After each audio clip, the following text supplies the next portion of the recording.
What up, everybody? Brock here, talking some flipping sports. Obviously, big deal here in Ohio is Jim Tressel today and the Ohio State Buckeyes. Terrell Pryor's now suspended, Dan Herron's suspended, DeVire Posey suspended. What in the world were these guys thinking? That's the real question. I don't know. We've had tons of cases this year. AJ Green's selling jerseys, he's suspended. Numerous other people, like the kid at LSU that's getting suspended for his bowl game. Terrell Pryor, Dan Herron, DeVire Posey, the other two. What were you thinking? It's not smart. It's not good football. You obviously have a coach who's irresponsible right now. We're not watching his players. We got a big problem. I think we need to fix something. Let's figure it out. We got a bowl game coming up. This isn't something we should be worrying about. Beyond that, I mean, what do you guys feel about that? What's your opinion on what the Buckeyes apparently are doing right now? It's, to me, not smart at all. So on that, we're going to move on to a little fantasy topic. Let you guys heard that. I'm voicing my opinion, obviously, already. Let's move on to a little bit of fantasy with Dane.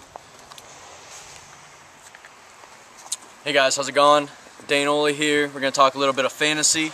We got some perfect football weather out here, a little snow coming down, although it is Ohio. I'm sure we're going to see a few games with a little snow involved. We got a few games here that we want to talk about specifically, or a few players that we see, hitting big numbers this week.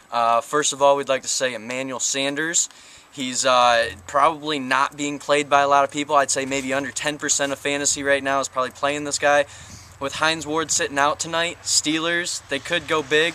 And that's saying a lot because, Carolina's pass defense is actually very underrated. They're a very good pass defense. So Emmanuel Sanders, look for him to have a big game tonight in fantasy against Carolina for the Steelers.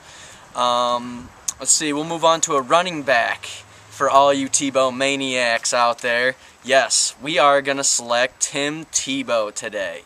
Tim Tebow against the Houston Texans. Yeah, they have a horrible pass defense, and Tim Tebow can scramble. He just creates a lot of bad mismatches. We think he could have a very big day, maybe a touchdown on the ground and maybe a touchdown in the air. Let's move on to running backs. I got a few suggestions, kind of hard this week. We've had some injuries recently that have kind of taken place, some guys coming back from injury. The big game we want to watch is Saturday night, prime time. We don't have anyone else. Really what we're looking at is, it's the only game. We got prime time. We're going to go ahead and say Trishard Choice, big game, and maybe even a bigger game than Felix Jones. And Felix Jones is going to get the majority of the carries, but Marion Barber's even coming back from that. And the one last person I want to throw out there with Anthony Dixon being hurt and potentially not playing this week, I'd go ahead and say start Brian Westbrook pretty confidently. Cool. Awesome, everybody. This is us again. We're out. Flip. Peace. Flip.